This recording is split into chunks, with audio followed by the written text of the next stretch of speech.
welcome to the Higher Education Access Corner. I'm one of your hosts, Tiffanie DeVan, and joining me today, Diona Brown. And this is one of our hot topics. So for our hot topics today, we are talking about, is college worth the cost?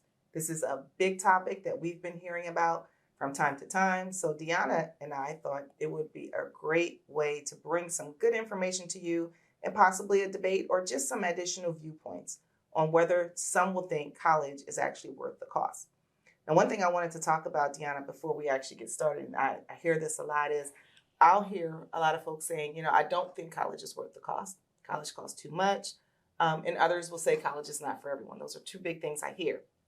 Something that I always think about is, what do they consider college? And I think that's where some of the debate comes in. So I kind of Googled a few different definitions. Older definitions, I learned when they're talking about college, they're talking about a traditional 4-year post-secondary school where you're coming out with a bachelor's degree. Right. Now it seems things are a little more modernized, and I personally like this definition, and this one is, college is an educational institution or establishment, in particular, one providing higher education or specialized professional or vocational training. And that came from dictionary.com. The reason I like that is because we stress, with what we do, everything about post-secondary education. So anything beyond your high school diploma, such as your business schools, technical schools, trade schools, community colleges, four-year schools beyond. So I'm going to give my viewpoint a little later on down the line, but I'll let you tap into it because we're going to talk about some of the pros, the cons, the benefits of attending a college. So if you wanted to start with the benefits, do you want to jump in first? What do you think are some of the benefits? Well, I think obviously the biggest benefit of going to college is your potential earnings. So statistics still show, over a student's lifetime, a student with a college degree is on average going to make a lot more money than a student with a high school diploma. So I think for most people, that is the biggest advantage of obtaining a college degree. I think another thing that sometimes is overlooked is also unemployment. Statistics also show that students with a college degree tend to have lower unemployment rates than students with high school diplomas. So it's not to say that you're guaranteed a job, but the likelihood of you getting a job and keeping a job or a career is a lot higher with a college degree than with a high school diploma. So I think for most people, when you think of what are the benefits of a college degree, those are the two that jump out at me. I agree. And another thing, when you are adding that, something I pulled, and we use this a lot from U.S. Bureau of Labor Statistics. Every year they come out with numbers on that. And it's basically they're saying the more you learn, the more you earn. Absolutely. On average. And for 2022, they were showing for the unemployment rate. They also say that, you're less likely to be unemployed. And you're also, for those who are unemployed, the time span in which you're unemployed, they say decreases as well. Unemployment rate for 2022 for someone with a doctoral degree was about 1%. Someone with a high school diploma was at about 4%, and that's for 2022 for that one. So I thought that was an interesting take. And then they also have like different median wages and earnings and things like that. Something that does come up, I do know in conversation with folks, sometimes they'll say, well, you know what, that might be true, but I know people who never ever got their degree and they're making great money. And I agree with that. There are folks that are out there, and some will even shout them out there, whether we're talking about Mark Zuckerberg or Bill they always Gates, use that. They use them. Certain athletes or whatever career they're going into. And they say, well, they didn't have a degree. They didn't have that. That is true. So keep in mind, we're not saying everyone's path means that you have to have some additional post-secondary educational degree or certificate. But we're saying on average. And I think that's one of the things that makes a difference with some of the discussions. I also think that in addition to the unemployment as well as the earnings, generally most people, once they leave high school, when they know that we have to become an adult, the goal is to get some additional earnings. You want your potential worth to kind of continue to increase. Most of us are going to go to work, but we want careers. And there has to be a skill set that comes along with it. So absolutely. Not saying you have to go to school, but how are you going to obtain the skill set that you need in order to get the job done? Yeah, and going back to what you were saying about when people bring up those exceptions, like, oh, Mark Zuckerberg, he didn't graduate from college, and look how successful he is. Yes, but that's the exception. Mm-hmm. That's not the rule. Mm-hmm. So I think when people bring up those arguments, okay, that's a valid point for that individual. Mm-hmm. But when you look at the whole of everything, I still think that on average, people that have that college degree, that's going to propel you further. And I think another thing that is also overlooked is even when you enter the workforce, your propensity for getting promoted is also usually going to be a lot better with that college degree. Mm-hmm. I know I've experienced that in my personal life where when I started off in my career, I went right from high school into my career, and I was denied promotion opportunities because I didn't have a college degree. Mm-hmm. Whereas, I was being compared to others that did. And so that was a barrier for me. Mm-hmm. And so I think that's also something to consider. Yes, you can go into the workforce, you can make a lot of money, especially right now in this economy where, earnings have gone up, especially for those that have high school diplomas. However, what is the door that's going to be closed for you once you start trying to advance in your career because you don't have that degree? Mm-hmm. So I have a question for you for that. How many times do you think on average, because I hear that a lot of folks are denied certain opportunities at their place of employment over someone who has a degree. At the time you were being denied or you were applying, and I don't know if you can remember back. Mm-hmm. Oh, I can remember. Did you feel then it was unfair, and what's your opinion on whether or not someone needed a degree or not? At the time, yeah, I thought it was unfair because I thought, well, I have the experience. I've been working here. This person doesn't have as much experience as I do. So why are they being given this opportunity just because they have a degree? Mm-hmm. Now, looking back on it, I see the benefits having, had gone to college, graduated. I see the benefits of obtaining that degree because it does give you a lot more skills than what what me particular had obtained in high school. I felt a lot more comfortable, for example, speaking in public. I had took speech class in college. I felt more comfortable with analyzing information and reports that I was reading. So there were a number of different skills that I learned in college. And then I think it also gave me that confidence to be able to not be afraid to learn new things. I think sometimes, when you're in the workforce and you're used to a certain thing, you may be afraid to take on new systems and things, but when you're in college, so many new things are being thrown at you. It kind of gives you that confidence that, yes, I can do this. And then once you get that degree, that really kind of boosts you into thinking and knowing that this is something that I can really do. Mm-hmm. So, yeah, definitely at the time, I was like, no, but in hindsight, I understand why employers do look at that. Okay. And honestly, sometimes I flip-flop on why I think I still believe wholeheartedly that a college degree is worth it. It's worth the cost.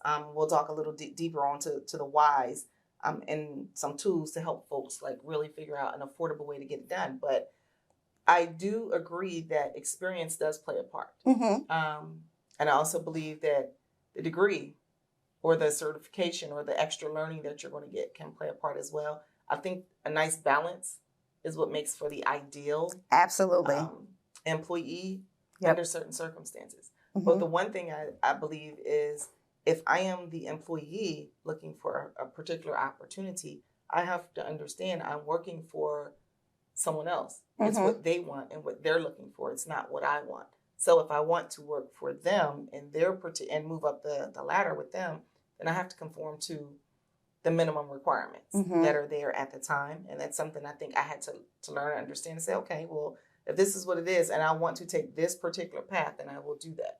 And I think sometimes you get that argument with folks. They'll say, well, you know what? I do have this skill set. I do have that. My experience did teach me this. And honestly, I've done a pretty darn good job. And that can be very well true. However, they still want someone who has a degree, that goes along with it. So get the degree, still couple that with that skill set, and then see if it propels you a little bit further down the line. I think having the degree also, one of the ways it sets you apart sometimes is that, and you mentioned basically the soft skills, it gives you the skill set that you need in order to do the job. If they say, hey, we want an accountant to come in, there's a certain level of education that you're going to need. There's certain skill sets you're going to have to do. But then there are those soft skills, like you said, actually shows you how to communicate with folks. Maybe you need some other interpersonal skills that are out there. Maybe you need to boost your confidence. And you're placed in different settings when you're in school that will allow you to develop that skill set that is out there. I think also for me, being in school, something it gave me that I don't quite think just going straight into the workforce would, or what not having a degree or any certifications would allow, is that it gave me the opportunity to see beyond just my skill set. I could see how others were flourishing, and maybe I found this path to do, or a certain way to do something. Someone else had a different way of doing it. And I'm like, okay, you know what? You can learn from one another. There are networking opportunities that were out there. There were different like organizations, things like that could assist you. And so you kind of, if you choose to, embark into those different avenues, you can learn so much more. And I think it made me a more well-rounded person. Could I have gotten those same experiences had I not chosen to go to school? Possibly. But I think I would not have necessarily been as intentional at such a young age with finding all of those opportunities. And that is just me. Not saying that others don't, because I do see some young people who are go-getters, and they are out there taking advantage of every single opportunity that is out there. A lot of those students, though, I find that they end up going back to school at a later date. Because they have then experienced a lot of the different things that are out there, and the soft skills or other opportunities, and they realize, okay, in order to get to the next level, I still have to go and get my certification or my degree or whatever it is. And I think that's a good point too. I think that sometimes people fall into the trap of thinking, I only should go to college right after high school. Like I have to follow this same formula. And that's not true. If you're on the fence about it, maybe try to go into the workforce right out of high school. See how you like it. See, are you able to advance in your career without the degree? If you're on the fence about going to college, maybe you might want to attend community college first. Start to see how a college curriculum is for you and see if it's something that you want to pursue further. But there's no particular formula for everyone to follow. You can always go into the workforce and then go to college at a later time. And for some people, that might be a better path, especially for those that aren't really sure what they want to do yet. So definitely something to keep in mind. And so I think, honestly, the starting point for me to actually say, so I do believe, I think I was going to try to say it at the end, whether or not I believed it, but I've kind of already said it. I do believe that college is worth it. But I believe in order to decide that, you have to know what you want to do. So it's to learn what type of college. And when I say college, I mean whether it's a business school, technical school, trade school, community college, four-year school, or beyond. Maybe I decided that, hey, I want to be a nurse. Well, do I think it's worth someone going to college to be a nurse? Well, if you want to be my nurse, I want you to have some expertise. You should have a certain skill set that is out there. So absolutely. But there are different levels even there. There's a nursing school. Maybe there's a community college where you come out with your associate's degree. There's a difference between an LPN and an RN. And at what level do you want to be? Do you want to go higher? So there are different options. So I think it kind of starts with what it is that you want to do. And how far you want to go at that. And that doesn't have to necessarily be decided immediately. But I think it's a decision you should make before you invest. Because if you invest first and you realize you didn't need that return, or the return on your investment, it's not really going to pay off. And I think that's the big thing. What's the return on your investment when you decide to go to school? And that's one of the things that I talk to students about when I'm counseling, because they're, when you're 17, 18 years old, you might think you know what you want to do. For example, when I was 17 and 18, I thought I was going to be the next Oprah Winfrey, Barbara Waters. I wanted to be a journalist and, television broadcaster and have my own talk show. And once I got into college, I found that some of the courses that I was going to be required to take to do that, I didn't feel comfortable with those, and I decided to go into another direction. And so there's also a case to be made. When you first get into school, if you don't know what you want to major in, declare general studies. You're not required to declare a major as soon as you get into school. Take some electives and different things, see what you're interested in.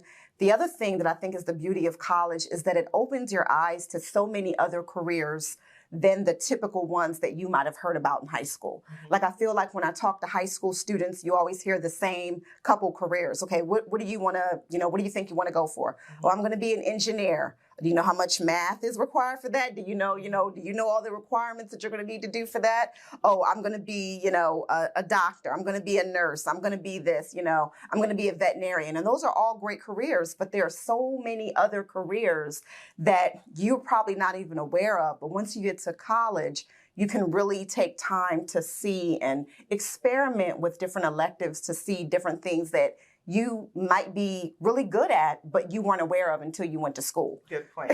And I'm going to share that part of my personal story with that. So I absolutely love math, adore math. Oh, I would have never guessed that. I absolutely hate English, always did, as subjects in school. Now, the kicker is I am really good in English. I've always been exceptionally well in all English courses, different types of literature, writing papers, always came super easy. Just don't like it. Math, I super suck at math, but I loved it. And I did well only because I stayed focused on it. It's like, okay, I'm going to crack this. So I didn't mind really working to get the job done, to figure out how to get things done. So I had decent grades with it. And so I decided, you know what, I wanted to be a computer scientist. That's what was my major. And because I love math. And then I realized the depth of the math. Right. And I was like, math is all numbers and all this stuff. And then I was like, what do you mean the theory of math? What are we talking about here? There's some theory and logic and other stuff. And I'm taking these courses and I'm like, this isn't fun anymore. I don't like this. And I think one of the pieces for me, it was learning, like you said, know what's required of you in that major. What's the coursework like? What are you really going to do? You really need to crack into it. And had I known back then that, you know what, maybe there's an opportunity for me to job shadow with someone, really go on campus and sit in on those classes, it may have made a difference. And then for a while, I was like, I'm no quitter. I'm not going to quit at this. And then after I was like, yeah, I'm tapping out. I need to go and choose a different major because I no longer liked it. Right. It was the lack of experience and lack of knowledge that made the difference. And it cost me a lot, so that extra, those extra courses, I was kind of like in the end of my sophomore year when I decided, hey, this isn't what I want. And I had to start my major courses in math because it was a computer science. I was a computer science major early. So that was a lot of wasted money that was there. Was it an experience? Absolutely. Did I learn from it? Absolutely. Did I have student loans that, to show for it? Absolutely. And that's the downside. Right. If someone would have asked me then, is college worth the cost? At the end of that, I would say absolutely not. But it's not that college wasn't worth the cost. It's that I didn't do the legwork and have the understanding and the tools to really realize how I could have made it more affordable for me, how I could have chosen better, and how I could have taken the steps to say, hey, you know what, this isn't what you want to do. Or if it is, let's find a more affordable solution for you in order to crack it and to get it done. So that was one of the lessons for me with that part. So now that we've kind of gone over some of the pros of college, one of the biggest cons that we always hear against college is the rising costs. People are concerned, they're getting into student loan debt. They think that, that debt is not worth the return on investment that they have for that degree. So what do you think about that argument that because of the rise in college costs, it's not worth it? And how do you think that plays right now? So because of the rise in costs, let's be clear, the costs are increasing. I think in the amount of funding and assistance that students are getting isn't increasing at the same pace. Right. So that's the reality of it, and families are struggling. Student loan debt right now I just saw it was I thought it was still at 1.6, it's up to 1.75%, 1.7 trillion dollars. So again, that cost is steep. I think it's worth it as long as you know how to do it. So in other words, I can choose a school as long as it's going to give me what I need. I can choose a school that may cost $5,000 a year, or I can choose a school that may cost $50,000 a year. Right. And if I don't have the funding, free funding, or some other options to cover that, I'm not going to take out $50,000 worth of student loans. Right. If I can maybe choose a $5,000 school or whatever that dollar amount is. So if I can make it more affordable, still realizing that there are financial aid options. Am I doing everything that I can in my power to minimize the debt?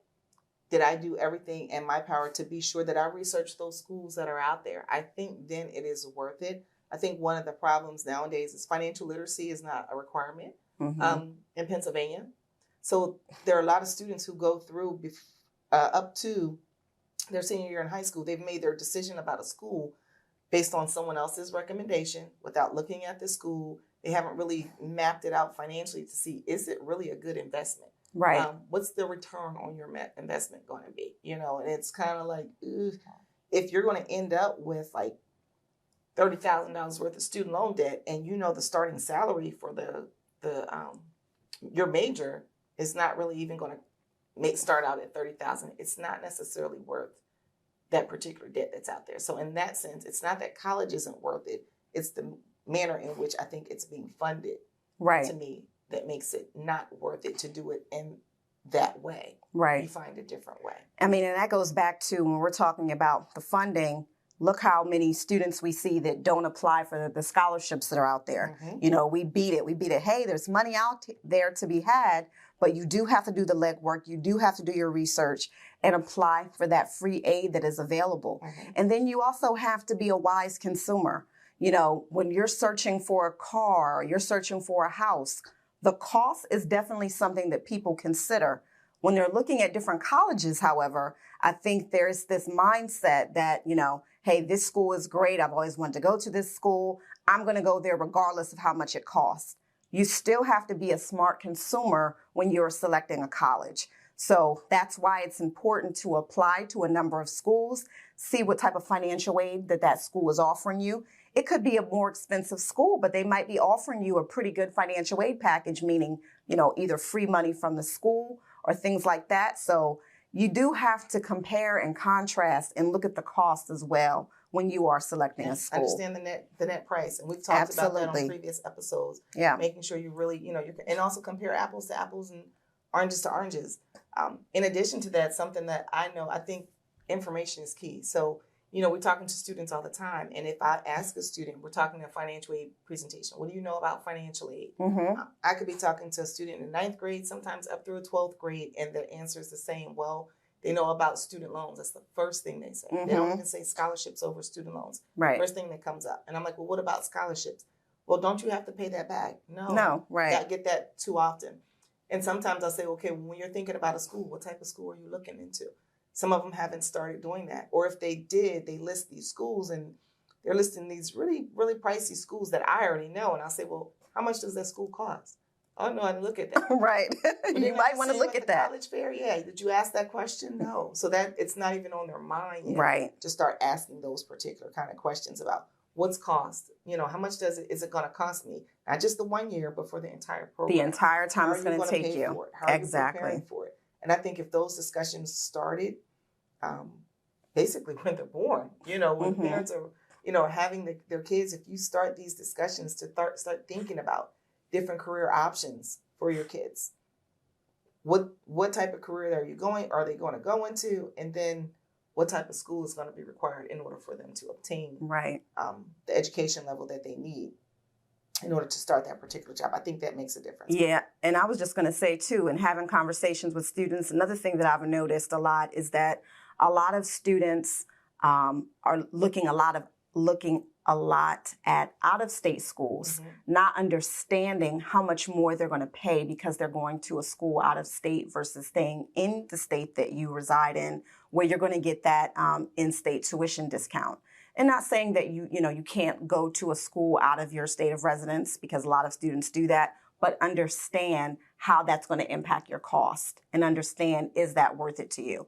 You know, just keep in mind too, you know, when you go out, you know, and you get that career that human resources manager, that hiring manager is not going to say, hey, you spent $80,000 on your degree and this person spent $30,000. Yep. This is better. No. You are getting a degree. So regardless of how much you spend, that is going, that's not going to give you an advantage because you spent more on that degree. So those are also things to keep in mind when you are looking at the cost of school. And also when you then become an adult and those student loans go into repayment, that monthly payment makes the difference though.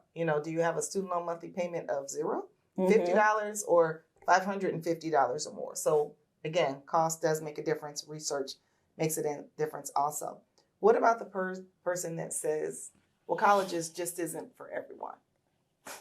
It's true. I mean, college isn't for everyone. There's no set way for anyone to live their life. First of all, we talked about the advantages of, for example, of, lower unemployment, higher likelihood of having a higher salary over your lifetime.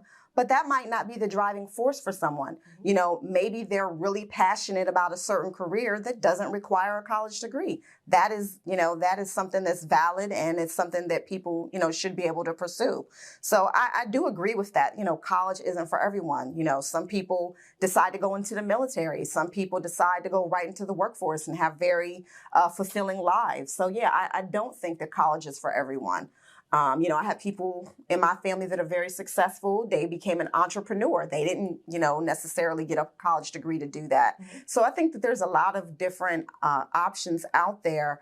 But, it just all depends on, knowing yourself and knowing what you want to do with your life, I would say. So that I asked that question because that's one of the questions, honestly, I hate when people say that. Well, college isn't for everyone.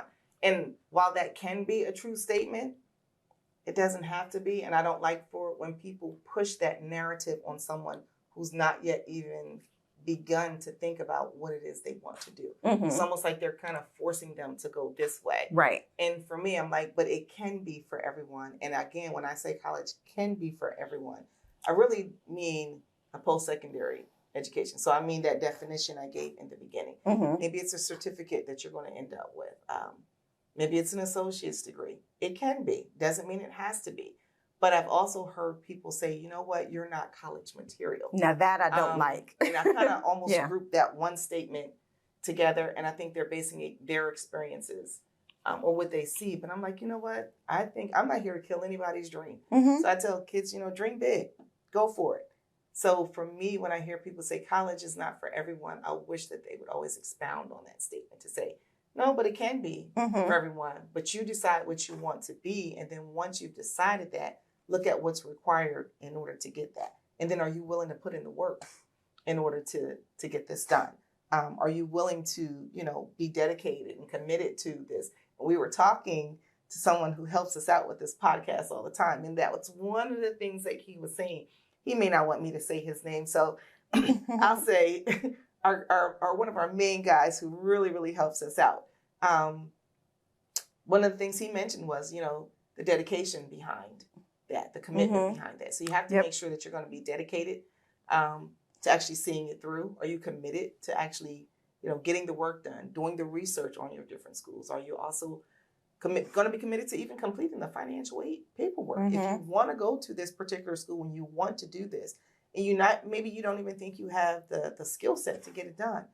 Look at those schools that offer different resources. It may change your mind. And if you've done your research and you still then say, hey, you know what? It's not for me. I like this path.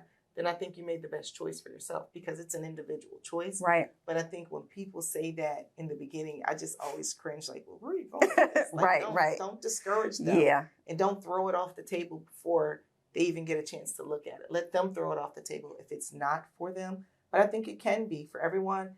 And ultimately, if they don't think college is worth the cost or going to school, here's the thing. I think higher learning is for everyone. I think you should always be learning forever. There's always something to learn more about your skill set, your craft. Whether it's on-the-job training, whether you're going onto like a specific institution to get some extra learning that's out there, I think that part is for everyone. One of the things that I did want to ask and throw out, do you think the benefit of going back to school ever expires? as we age? I don't think so. I mean, we've seen stories of, senior citizens, they get their college degree. Mm-hmm. Sometimes people are, like, I consider myself a lifetime learner. Mm-hmm. Like, I feel like if it was up to me, I would have like 1,000,000 degrees because I just love to absorb new information. I love to learn new things. So I don't think there's ever an age where it expires or you say you're too old to go to college. I think that that's a personal decision. And I think a lot of times, again, once people go into the workforce and different things happen in their life, then they also decide to go back to college and learn new trades and new skills. So from my opinion, I don't think that there's an age limit for college. I think that it's all a personal choice that you have to make in regards to what you want to do. So what if someone was fortunate to live to 99 and they said, I'm going back to school? 99. I say that because I Googled like the oldest person. Mm-hmm. So according to Guinness, he was 90. There was a man named Leo Plass. He was 99 years old. He went back to school in 2011, and he had an associate's degree that he earned from East Oregon University. I thought that was pretty cool. Wow, that's cool. Wow, who still would want to do that? Like, you've made it to 99. And he was like, you know what? It was something he started out in the very beginning. I think it was like 1932 or something, going to school, and then he had to stop to work and take care of a family, and he just never went back, and that was something he always wanted to do. It was on his bucket list. Right. So he accomplished that at 99. So I agree. You're never too old. You're never too old to learn. If I live to be 99 and I want to get some higher education out there, I want to knock it out and get it done. Absolutely. Why not? Yep. A couple other reasons I do know. When people say how old is too old, and it's not even just age, but maybe to go back to school. Sometimes people do it because, again, stability. They need more job security that is out there, or they want to advance. Like you were saying, hey, you know what? They were saying I need to have this particular credential and I didn't have it. And I really want my career to go in this direction. So then, okay, I'm going to do what I need to do. Go to school, get that paperwork, certification, extra degree, or whatever it is that I need so that I can go into the career path or, advance in the manner in which I want to. And I think that's a great thing. And I don't think there's an age limit to that either. And then also it can just be a sense of, personal fulfillment. It's not necessarily even to obtain a particular career. You might just want to get more in-depth knowledge of a certain particular field. Maybe something that maybe when you first started your career, you went into something that you thought you should go into, but you weren't really passionate about. Later in life, you learn more about yourself and you want to follow that passion. And I think that that's perfectly fine. And no one should be telling someone that they're too old to go to college. Yeah. And like you said, also that career change. You say, like, a lot of times we go and we ask folks, hey, what do you want to be when you grow up? They're not sure, but adults can ask themselves that too. What do I want to be in this next chapter, this next phase? Right. Sometimes I wake up to say, I don't know what I want to do, but I do know what I want to do. I like what I do here, but I always would tell, even talking to students, they say, is this what you always wanted to do? I'm like, no, really what I want to do, my dream job is to be like a professional taste tester. Right. You talk about your dream job. So we tell, always talk to students. I was like, a dream job is finding a job that you really want to do, that you're good at or can get the skill set to become good at, and you can get paid for doing it. That's right. That's right. That's a dream job. Well, I'm good at eating. I love to do it, right? There you go. I could probably figure out, the skill sets that it's needed to get from point A to point B to get to taste all the foods. But I can't find anybody to pay me to get it. There you go. But if I could, and they were to say, well, it requires some extra schooling, I'm on it. And if I'm 75 when that happens, if I'm 100 when that happens, I'm on it for that. Last couple things that I did want to kind of talk about, and we kind of already did a little bit. What specific advice do you give to students who are actually on the fence about going to school? Post-secondary school is what I'm going to call it. Right. I always tell students to first of all, think about what you're really passionate about, because that can give you a very good indicator as to what kind of career direction that you want to go in. And then I also let students know about what we were talking about earlier is if you're not really sure, maybe try a community college first. One, it's going to get you acclimated into college life. You're going to start seeing how rigorous that curriculum is first before you commit with, maybe relocating, and going somewhere, to a traditional 4-year school. I also recommend that students declare general studies. That way you can kind of ease into it and kind of experiment with different electives to see if that is really something that you want to pursue before you declare that major and then have to change down the road and waste a lot of money. So that's usually the advice that I give. Try it out, maybe, and see how you like it. And then if you don't, then you really have not wasted a whole lot of money versus, committing to a more expensive school first. Another good part of advice is, if you're not really sure, maybe just take some time, go right into the workforce, see how it goes, and then go to school at a later time. Mm-hmm. So I think there's really no right or wrong answer for either of those choices. I agree with that. In addition, I think for me, so if I'm talking to that student who really needs to decide pretty soon, mm-hmm. What are my next steps going to be? Great advice. And I say the same thing to them. If I can catch them earlier, I'll kind of say explore your options, like you were saying. Yep. Explore the careers. What do you think you want to do? And then talk to people in different fields in your day-to-day life. Yeah. If you're considering something in the medical field, when you have a doctor's appointment, ask them about their career. Mm-hmm. What do you like about it? What don't you like about it? If someone like myself was interested in the medical field, how could I learn more about it? Maybe there's a job shadowing opportunity that you can have. Maybe there's an internship that you can get that is out there. See if you can find a mentor in that particular area. Because sometimes when students are talking to these folks in their profession, where they get the opportunity to have an internship or their job shadowing, they realize, I don't really like this. I thought I would like this, but I don't like this particular option. Right. Or they may then get exposed to something different to say, I didn't like this, but I actually love this over here, mm-hmm. and I'm going to learn a little bit more about it. And they realize, okay, the skill set that is required, maybe I can just go straight into it from high school. Right. Or they'll say, well, you know what? It doesn't require me to get this level of learning. It requires this. Or it's a trade that I need. But I think that exposure to different people, different opportunities can also make a difference as well. Another thing I tell that student, if they're on the fence, I usually say, well, what's your why? Why do you want to go? Right. Is someone telling you have to do this? Right. Why are you trying to do this? Right. Don't do it because someone expects that of you, because that's the next step. Do it because you want to do it and there's a purpose. You're going to get something, not what someone else's return on this investment is. What's your return? Right. What do you hope to actually get out of it, and is it worth it? So you have to do the pros and the cons and balance it out. Cost absolutely has to be a factor, but also your desire to go, and your reasons for wanting to go, I think really should play a part as well. And I think that's a good point too. When students are deciding what school to go to, you have to ask yourself why. Mm-hmm. Why do I really want to go to this school? Is it for clout? Mm-hmm. Is it for, someone expects you to go to this type of school? That is something that you really need to ask yourself before you go ahead and make that investment, because you are the one that's going to be living with that investment for a very long time, once you get out of school. So it's definitely something that you want to definitely think long and hard about before you make that commitment. All right. So it almost sounds like what we're both saying is we both personally think college is definitely worth the cost. I think it's still worth it. As long as you're putting in the work, you're doing the research, you're considering all factors, costs, your why. It's never too old. I'm trying to hit on some of those things again. It's never too old to pursue your passion, to pursue your dreams.